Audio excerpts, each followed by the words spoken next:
My name is Vexus Thorn, and I am writing these words from a cold stone cell in a world that is not my own. In 3 days my people will end my life. I'm not afraid. Not anymore. Fear was something I lost in a small blue world called Meridian 3. And what I found in its place was something my species does not have a word for. So, I will borrow a human word. I will call it respect. But before I tell you how I came to be here, you must understand who I was. You must understand the Vorlon Dominion, the empire that raised me, trained me, and sent me across the stars to crush a species it considered beneath notice. I was born on Caceres Prime, the crown world of our empire. My kind stands nearly 9 foot tall. Our scales are thick and hard, the color of deep green stone. We have 2 hearts, 3 rows of teeth, and a memory passed down through blood. So that every young Vorlon knows the taste of every war his ancestors ever fought. We are proud. We are strong. We have conquered 340 worlds across 3 arms of the galaxy, and we have never lost. I grew up believing we never could. My father was a fleet commander. My mother taught combat philosophy at the War Academy. From the moment I could walk on my hind legs, I was told that the galaxy belonged to those who took it and that the Vorlons had taken more than anyone. I studied tactics. I studied history. I learned the names of 100 fallen species who had tried to resist us and failed. The Gvani who begged for mercy at the end. The Kith who tried to hide in the dark spaces between stars. The Polari who offered us their finest treasures and still lost their worlds. None of them lasted. None of them mattered. They were stories we told young warriors to remind them how the galaxy truly worked. When I graduated from the academy at the top of my class, I was given the rank of sub-commander. I was 22 years old by your reckoning, which is still young for my kind, but old enough to lead. I was given a ship. I was given warriors. And then I waited for months for a chance to prove myself. That chance came on a gray morning when I was summoned to the High Council chamber. I walked into that great hall with my head held high and my tail curled behind me in the proper stance of respect. Warlord Keseth himself sat at the center of the council ring, his old scales dull with age, but his eyes still sharp as blades. He told me there was a new species, a small one, a young one. They called themselves humans. I remember the images they showed me. Soft, pink creatures no taller than a Coraline child. They had no claws. Their teeth were flat and useless. Their skin was so thin you could see the blood moving underneath it. They lived barely 100 years. They had only recently learned to travel between stars, and even then their ships were slow and their weapons were crude, built on old chemical tricks rather than proper energy science. I laughed when I saw them. I could not help it. The whole council laughed with me. Warlord Keseth assigned me to the 4th Expeditionary Fleet. Our mission was simple. There was a human colony world called Meridian 3, a small green planet on the edge of their territory. We were to take it, subdue the population, and begin the long process of adding humanity to the list of species that served the Dominion. The Council did not even classify them as a proper enemy. They marked them as Tier 7, which in our language means soft prey. It is the same classification we give to the grazing beasts in our own home world. I thought it was a great honor. I thought I had been chosen for an easy victory, one that would build my name without risking my life. I was wrong about almost every part of that thought, but I did not know it yet. The fleet gathered above Caceres Prime over the next 2 weeks. 40 capital ships, 200 smaller vessels, more than 80,000 warriors, all trained, all armored, all carrying the best weapons our forges could produce. I stood on the bridge of my command cruiser and watched them assemble, and my 2 hearts beat together in a slow, steady rhythm of certainty. I remember the night before we left. I sat in my private chamber and recorded a personal log. I still remember what I said into that recorder because the words have haunted me every day since. I said this will be over before my 2nd meal cycle. A shame. I had hoped for a real fight. Then I closed the log, ate a good meal of raw crushed meat, and went to sleep dreaming of medals and promotions. The jump to the Meridian system took 4 days. During that time, I studied everything our scouts had gathered about the humans. Their history, as best we could understand, was strange. They had only one home world, a small planet called Earth, 3rd from a yellow sun. They had been using tools for less than 1,000,000 years, which by Vorlon standards made them infants. They had nearly destroyed themselves several times through their own wars, and yet they kept building, kept growing, kept pushing outward. Our scouts noted one thing that puzzled them. Human history was full of wars. Constant wars. War against each other. War against the land. War against the sky. War against the animals in their own world. It was as if they could not stop fighting even when there was no one left to fight. I remember reading that report and thinking it was a sign of their weakness. A species that could not make peace with itself, I thought, would never stand against a united empire like ours. I did not understand then what that truly meant. On the fourth day, the fleet dropped out of hyperspace at the edge of the Meridian system. The human sun was a small yellow dot ahead of us, and somewhere near it was the colony we had come to take. My bridge crew moved with calm practice. The navigators plotted our approach. The weapons officers ran their final checks. Everything was as it should be. I stood at the center of my bridge and I ordered the fleet forward. Our long-range sensors began painting the human defenses. I remember leaning forward in my command chair, eager to see what we were facing. I expected a handful of old satellites, a few poorly armed patrol ships. Maybe if the humans were braver than we thought, a single warship trying to hold the line. What I saw instead made me frown. There were ships out there, more than our scouts had reported. Smaller than ours, yes, older in their technology, yes, but they were moving into formation. They were not running. They were not signaling for surrender. They were coming toward us.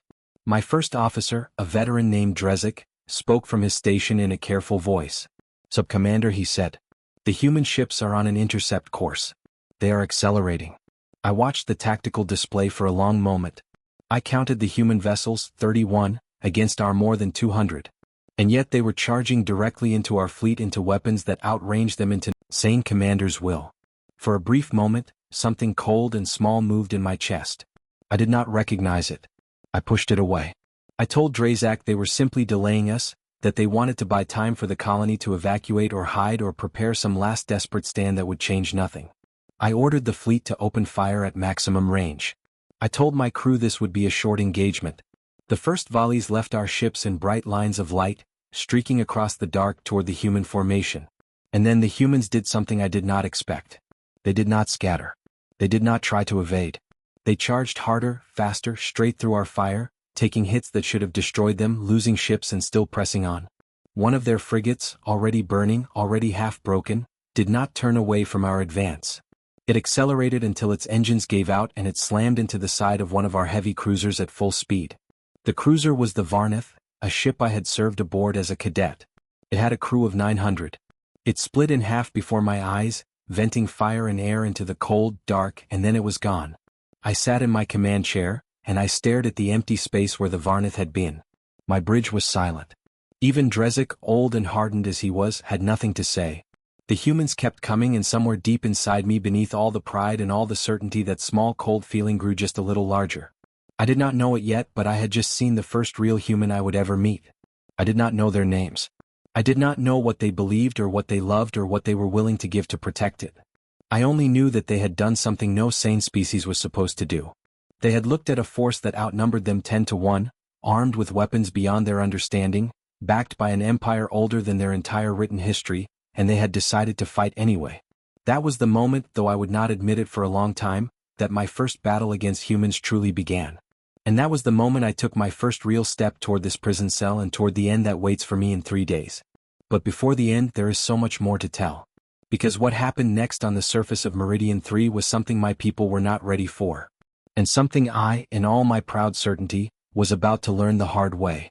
For the humans had not even begun to show me what they were. The battle in orbit lasted less than an hour, and when it was over, my fleet had won. On the surface of every tactical display we had won. 29 of the 31 human ships were gone. We had lost only 4 of our own. By every measure the Dominion used to judge a battle, it was a clear victory. But as I stood on my bridge and looked at the numbers, I could not shake the cold feeling inside my chest, because 4 Vorlon ships had not been lost in centuries of conquest. 4 ships against 31 primitive vessels flown by a species we had classified as soft prey. I told myself it did not matter. I told myself the true battle was still to come on the ground, where our warriors would crush the colony and take the world. I gave the order to begin the invasion. And somewhere below us on that small green world, the humans were waiting. The sensor officer turned to me with a strange expression on his scaled face. "Sub-Commander," he said quietly. "We are receiving a transmission from the planet. It is in our language. They must have learned it from our own scouts before they were captured." "Play it," I said. The voice that filled the bridge was soft. It was the voice of a human female, calm and clear, speaking violin with only a slight accent. She did not shout. She did not threaten. She simply spoke. She said, "Welcome to Meridian 3. My name is Alina. You have come a very long way to die here. Please turn around. Go home." We do not want this fight. But if you come down to our world, you will not be going back to yours. Then the transmission ended. My crew waited for me to speak. They waited for me to laugh or to curse or to issue some defiant order. But I did not speak for a long moment because something about that voice had stopped me. There was no fear in it. There was no anger. There was only a terrible quiet certainty, the kind of certainty I had only ever heard in the voices of the oldest Vorlon warlords. I finally spoke. I told my crew to prepare the landing craft. I told them we would begin the ground assault in 6 hours. But as I walked off the bridge to my chamber, the voice of the human female stayed with me. Alina. That was her name. Alina. It was the first human name I ever learned. And as I sat alone in my room before the landing, I did not yet know that it would also be the last one I ever forgot. The landing was the beginning of everything I got wrong. Our assault craft dropped through the clouds of Meridian 3 in perfect formation. 2,000 of them spread across the sky like a dark storm. I rode in the lead vessel, armored in my full combat harness, my personal blade at my hip and my sidearm on my thigh. Around me stood my personal guard, 12 of the finest warriors the Dominion had ever produced. Each of them had fought on at least 3 worlds. Each of them had killed more enemies than I had years of life. I trusted them more than I trusted my own shadow. The plan was simple. We would land in a wide ring around the human capital, a city called Bridgepoint, and we would close in from all sides. The humans lacking the numbers and the weapons to defend such a large area would be forced to either retreat into the city center where we would trap them or scatter into the countryside where we would hunt them down in small groups. It was a plan that had worked on 16 other worlds. It had never failed. The first sign that something was wrong came in the first 5 minutes. As our craft descended toward the landing zones, the air around us began to fill with small metal objects. They were not missiles. They were not energy weapons. They were simple projectiles launched from the ground by what our sensors told us were primitive ballistic weapons. Our armor should have laughed at such attacks. But the humans were not shooting at our armor. They were shooting at our engines, at our sensor domes, at the small, precise places where even the thickest coral in armor had to leave openings to function. And they were shooting from everywhere, from rooftops, from windows, from holes in the ground, from the branches of trees. There seemed to be no part of the landscape that did not hold a human with a weapon. 3 of my assault craft went down in the first minute, 6 more in the second. By the time we reached the ground, I had lost nearly 100 red vessels, nearly 2,000 warriors dead before they had even set foot on the surface. When my own craft landed with a heavy thud, I pushed through the door with my blade already drawn, expecting to see a battlefield of our making. Instead, I saw the ruins of a small human neighborhood. Buildings were scarred by our first bombardment. Its streets are empty. Empty. There was no one to fight. I turned to Drazak, who had landed with me. "Where are they?" I asked. "Where are they all?" He did not have time to answer. The ground beneath our feet exploded. I do not mean that as a figure of speech. I mean that the humans had buried their own city. They had packed explosives into the streets themselves, into the foundations of the buildings, into the sewers, into every place they thought our warriors might stand. And when the first of our landing craft had set down, and our forces had begun to gather, they had set off the charges. The world around me turned into fire and dust and noise. I was thrown into the air. My armor absorbed most of the blast, but when I came back down, I landed hard on broken stone. And when I pulled myself up, half of my personal guard was simply gone. Gone. 12 of the greatest warriors our empire had produced, and 6 of them had been erased in a single moment by a species that did not even have proper energy weapons. I stood in the smoke and I looked around, and for the first time in my life I did not know what to do. Drazak pulled me behind the wreckage of our landing craft. He was bleeding from a cut above his eye. He grabbed my shoulder with a claw that shook just slightly and he said, "Sup, Commander, we need to move." "They are coming." Oh. I asked who was coming. He pointed through the smoke moving between the broken buildings. I saw them for the first time. Real humans, not pictures on a screen, not distant silhouettes. Real living humans moving in small groups, carrying their primitive weapons, coming toward us with the calm patience of predators who had already decided they had won. They were smaller than I had imagined. The tallest of them came only to the middle of my chest. Their faces were pale and strange with round eyes and small mouths and flat teeth. Their bodies were wrapped in fabric and light armor. They should have looked like the soft prey our council had named them. But they did not look like prey. They did not look like anything I had words for. They moved with purpose. They moved with focus. They looked at us the way a Vorlon warlord looks at an old enemy, not with anger but with quiet, patient calculation. The first firefight of the ground war lasted 3 hours. By the end of it, I had lost another 70 warriors. The humans, as far as we could tell, had lost perhaps 15. When the fighting paused and they pulled back into the ruins, it was not because we had pushed them back. It was because they had decided to leave. That was what disturbed me most. They chose when to fight and when to leave. They controlled the entire rhythm of the battle on a world they had lost orbital control of against a force 20 times their size. By the time night fell on my first day of ground war, I had begun to understand something terrible. The humans were not fighting us the way other species had fought us. They were not trying to defeat our forces in a single great battle. They were not trying to hold territory. They were not even trying to protect their cities. They were trying to make us bleed every step, every hour, every moment of every day. They were trying to teach us that this world would cost us everything we had and more. And they were succeeding. On the third day we captured our first human alive. He was found in the rubble of a collapsed building, pinned under a broken support beam. His left leg crushed beyond any hope of repair. He should have been dead.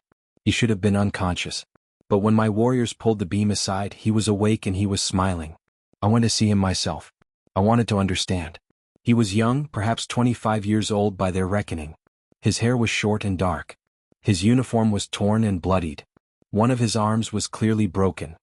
His crushed leg had been tied off by his own hand to stop the bleeding before we found him. I stood over him in the field medical tent and I spoke through my translator. I asked him his name. I asked him his rank. I asked him why his people were fighting a war they could not win. He looked up at me with pale gray eyes and he laughed. It was a weak, tired laugh, but it was a real one.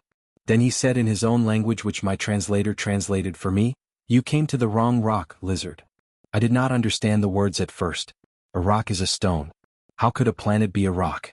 And why would it matter if we had come to the wrong one? But as I stood there looking at this broken young human who should have been begging for his life, who should have been offering us his secrets in exchange for mercy, who should have been doing anything other than smiling up at the warlord who had invaded his world, I began to understand. He was not smiling because he was happy. He was smiling because he knew something I did not. He was smiling because he knew that whatever happened to him, his people would not stop. His death would not matter. His capture would not matter. The loss of his city, his colony, his entire world would not matter because there were more humans. There were always more humans. And every one of them in his eyes would be willing to do exactly what he was doing. Now I left the tent that night and I walked to a small rise outside our camp. I stood there in the cold wind and I looked up at the stars, and for the first time since I had been a very young child, I felt a thing I had no name for. I felt small. The stars above Meridian 3 were the same stars that shone over Caceres Prime. The same stars my father had navigated by. The same stars my mother had taught me to find in the sky when I was no taller than her knee. They had always felt like the lights of a great city that belonged to us, that my people had claimed and would always hold. But that night they felt different. They felt like the eyes of something old and patient watching me, waiting to see what I would do. I stood there for a long time and I thought about the young human in the medical tent. I thought about his smile. I thought about what he had said. "The wrong rock," I whispered to myself in the dark. The wrong rock. And somewhere in the back of my mind, that small, cold feeling I had first felt in orbit was beginning to grow into something much larger, something I would soon have to give a name to whether I wanted to or not. I returned to my command post as the first light of dawn began to touch the sky. 3 weeks of war still lay ahead of me, and I did not yet know how many more lessons the humans had to teach. But I was beginning to suspect that I had not come to conquer a world. I had come to wake something up. The days that followed blurred together into one long storm of fire and confusion. By the end of the first week, my fleet had landed nearly 40,000 warriors on Meridian 3. By the end of the Vorlon history, and none of them, not even the Great Siege of Jorvan Prime, had ever taken losses at this speed. But it was not the numbers that broke my certainty. It was the small things. It was the way the humans fought. On the 8th day, I received a report from one of my field commanders that made me read it 3 times to be sure I understood it. A small group of our warriors had been pinned down in the basement of a ruined school. They were surrounded. They were low on power cells. They had been fighting for nearly 2 days without sleep. And then suddenly the human fire had stopped. A single human had walked out of the rubble with her hands empty. She had a red cross painted on the white band around her arm. She had spoken through a broken translator and she had told our warriors that she was a medic and that she was coming in to help the wounded. Our wounded.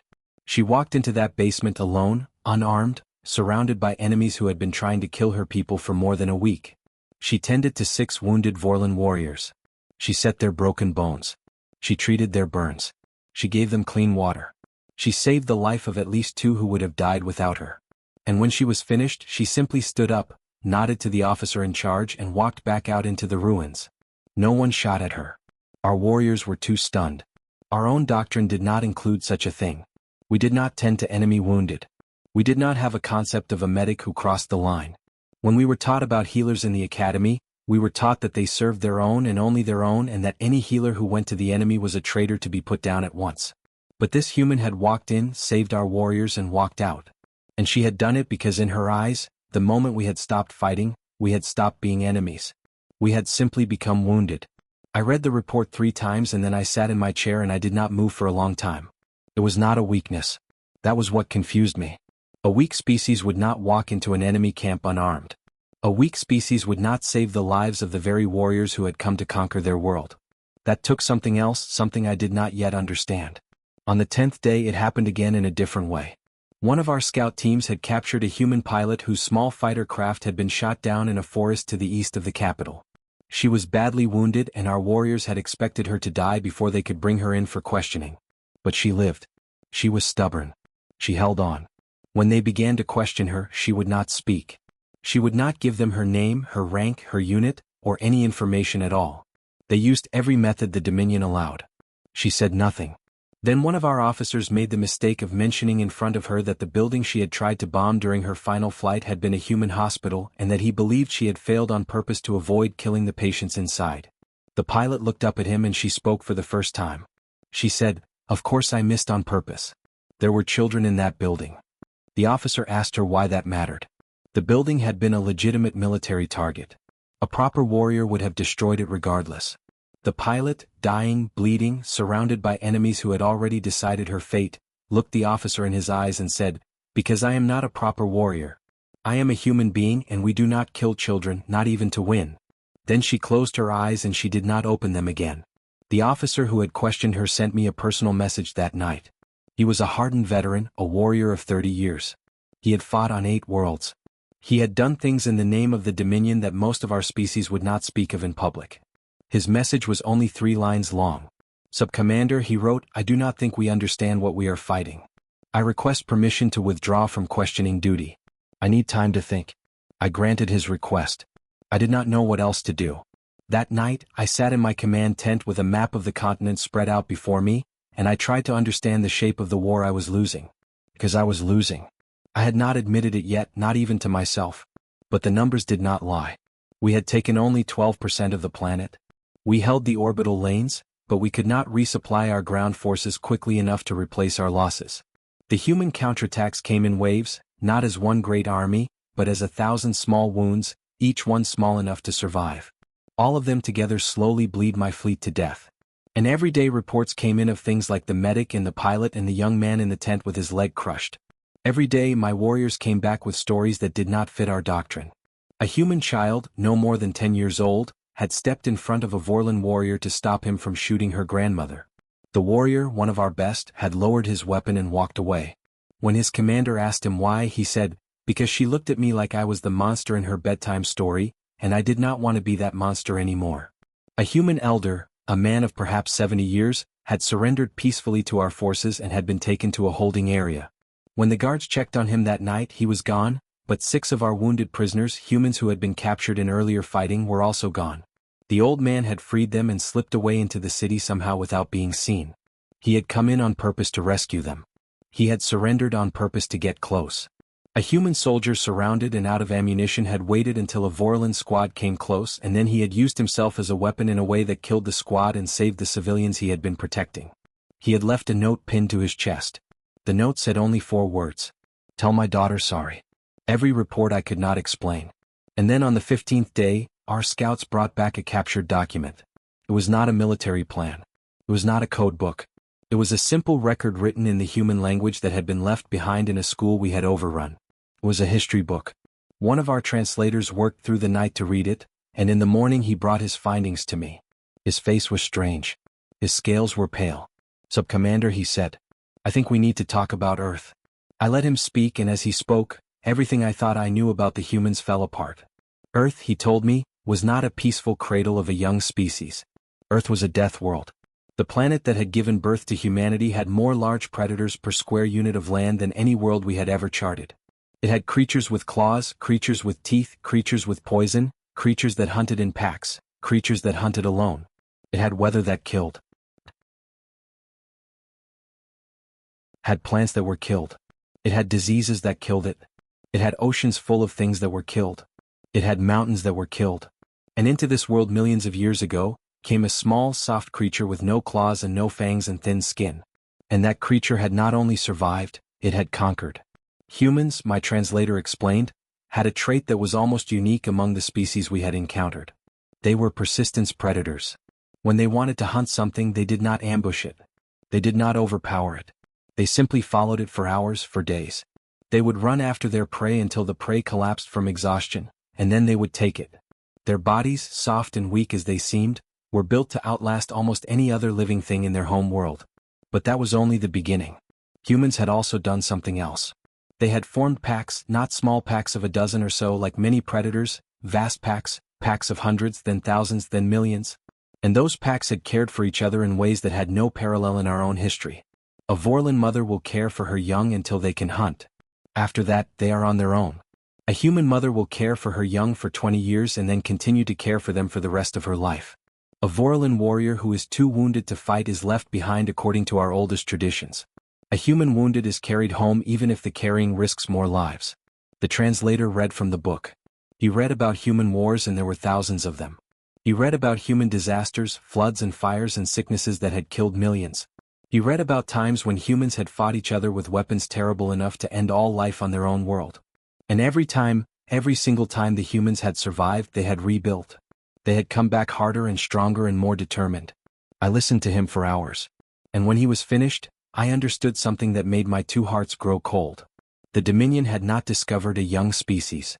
The Dominion had not found soft prey. The Dominion had walked into the hunting grounds of the oldest survivors in the galaxy, a species that had spent its entire existence learning how to not die against a world that had tried everything to kill it. And we had decided to add ourselves to the long list of things that had tried. That night, Warlord Keseth himself arrived at our command post. He had come down from the fleet to take personal command of the ground war. He was old and scared, and he did not believe in the reports I was sending up to orbit. He thought I was weak. He thought I was making excuses for my losses. He listened to me for 10 minutes. Then he slammed his claw on the map table and he said, "Enough. If humans will not break, we will break their world." He gave the order for full orbital bombardment of the human cities we had not yet taken. He did not wait for council approval. He did not consult the other commanders. He simply gave the order, and the fleet above us began to prepare. I wanted to stop him. I should have stopped him. But I was still a sub-commander and he was a warlord. And in our empire, warlords do not take counsel from their juniors. The bombardment was scheduled for dawn. But dawn never came for Warlord Keseth. Because that night, the humans did something no one, not one of us, had ever thought possible. They captured 3 of our supply shuttles in a small raid on our outer perimeter. They did not destroy them. They did not even damage them. They simply took them very quietly and they flew them up into orbit using their cargo codes and their transponder signals, because our own scouts had made the mistake of landing at human airfields in the early days and the humans had watched and learned and copied. The shuttles approached the flagship at dawn. They were cleared to dock. They were waved through every security check. And when they reached the flagship's main bay, they detonated. All 3 of them at once. Full cargo loads of captured Vorlon explosives stolen from our own supply lines and repurposed by human hands. The flagship did not survive the blast. Warlord Keseth did not survive. Nearly 4,000 warriors on that ship did not survive. The bombardment order was never given because there was no longer a command structure in orbit to give it.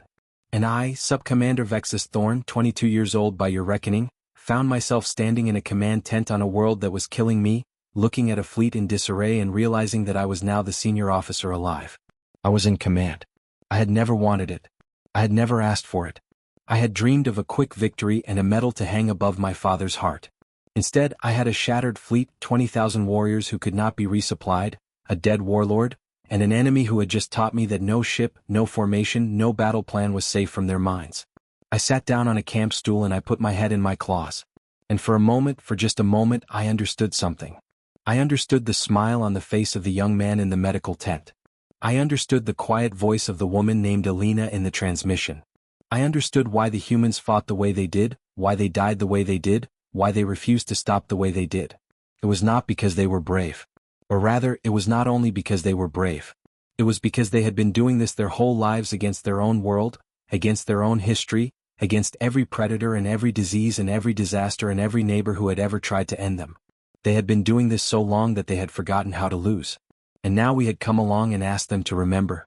I lifted my head. I gave orders to my remaining commanders. I told them we would hold our position, we would not advance, we would not retreat. I told them we would wait for new orders from home. But even as I spoke, I knew that no orders from home would change what was coming because the humans were not done with us yet.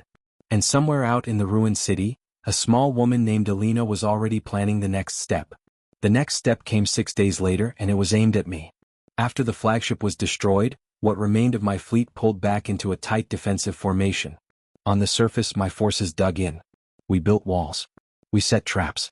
We tried to create a position that even the humans could not break.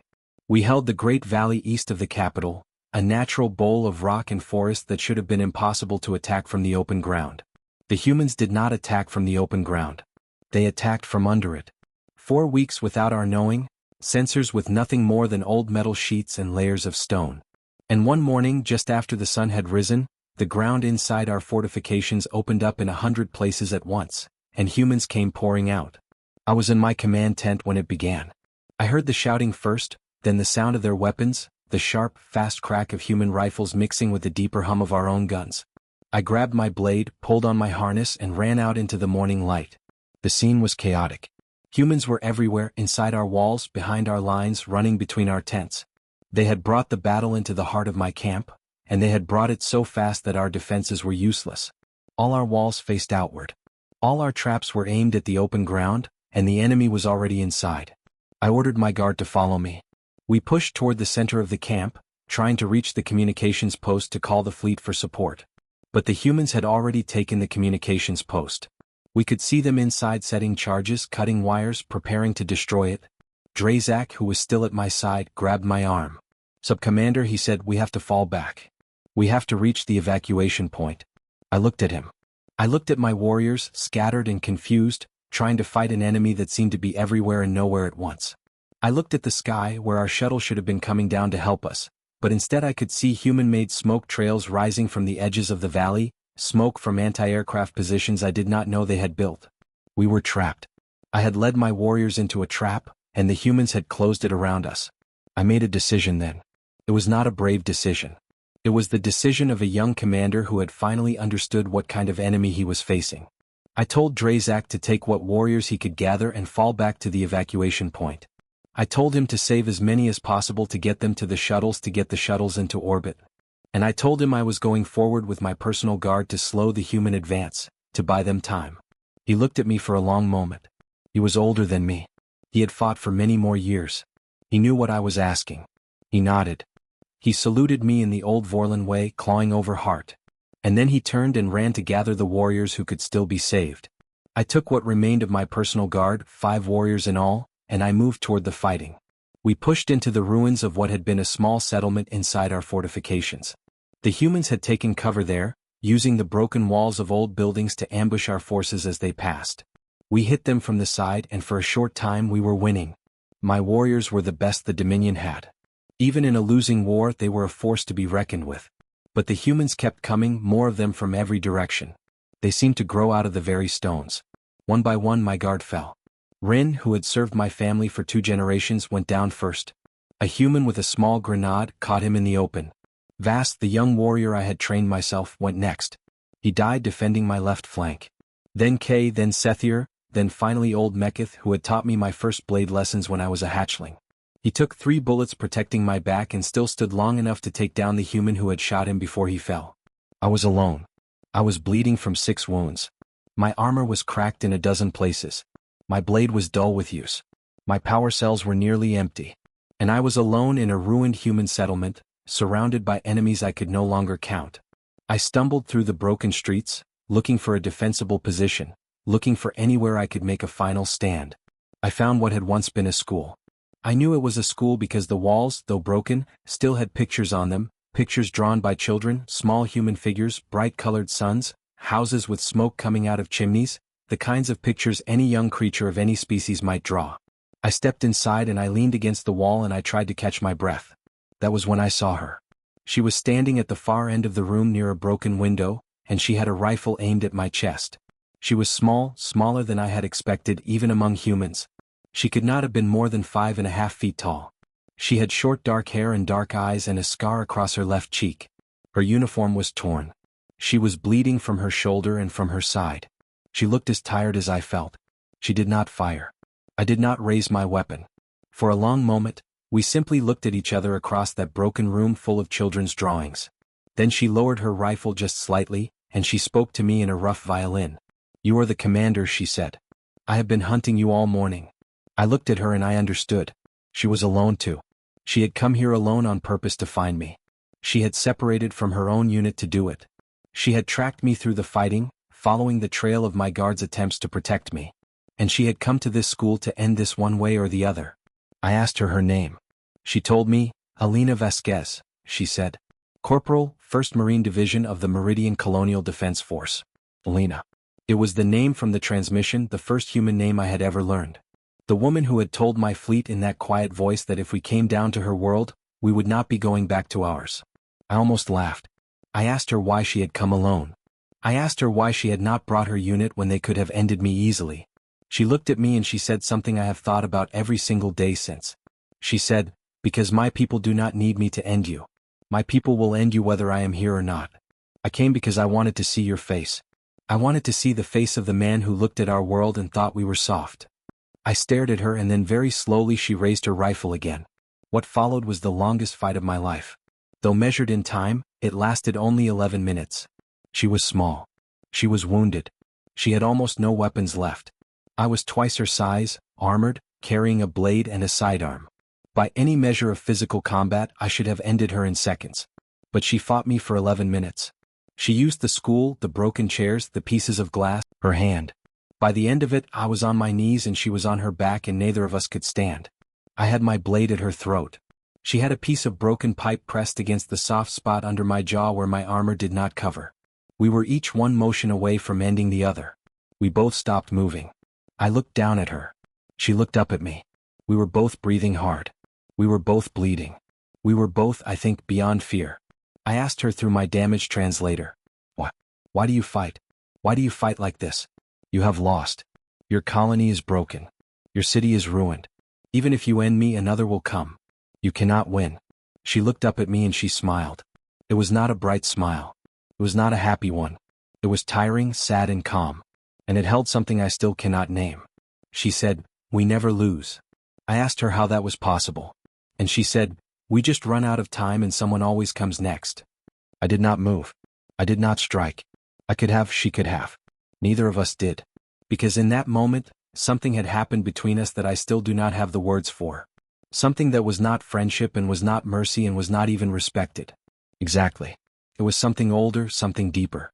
Two warriors at the end of their strength looking at each other and recognizing each other not as enemies but as the same thing. As the same thing. Then the doors of the school broke open and her people came in. They filled the room, dozens of them. They saw her on the floor and they saw me above her with my blade. And I could see in their eyes what was about to happen. But Alina raised her hand, just her hand. A small weak motion. She said, "Wait." They waited. She looked at me and she said, "Put down the blade. Put it down and we will not kill you." I looked at her for a long moment. And then, for reasons I could not have explained at the time, I obeyed. I put down my blade. I laid it on the broken floor beside her. And I raised my hands and I surrendered. The humans came forward and took me. They were not gentle but they were not cruel.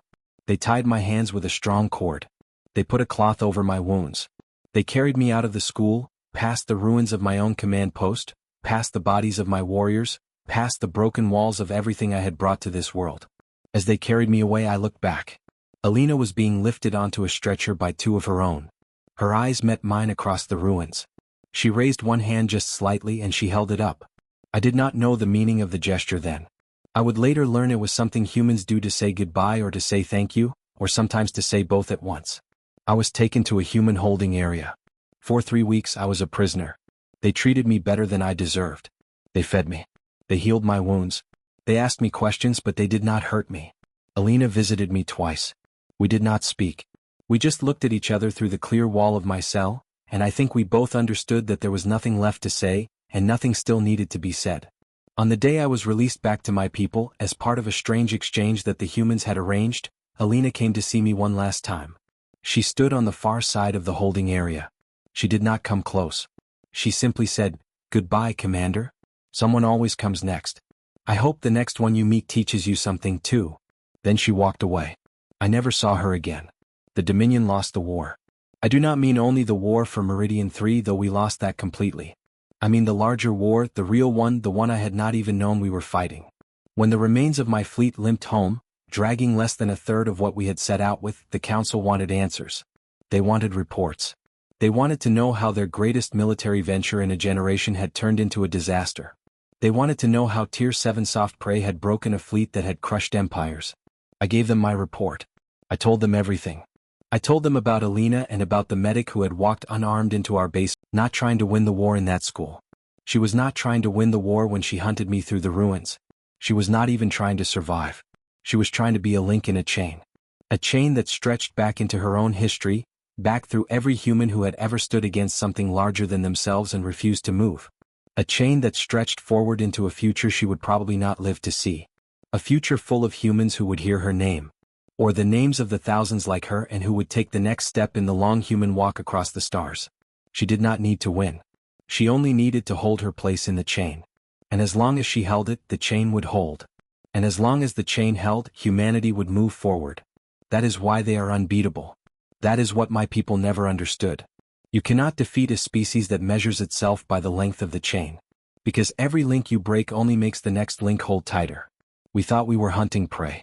We were actually being measured against a standard that we could never meet by a people who had been building that standard for 1,000,000 years. And we came up short. There is one last thing I want to say before I finish this recording. When I stood over Elena in that school with my blade at her throat, I could have ended her.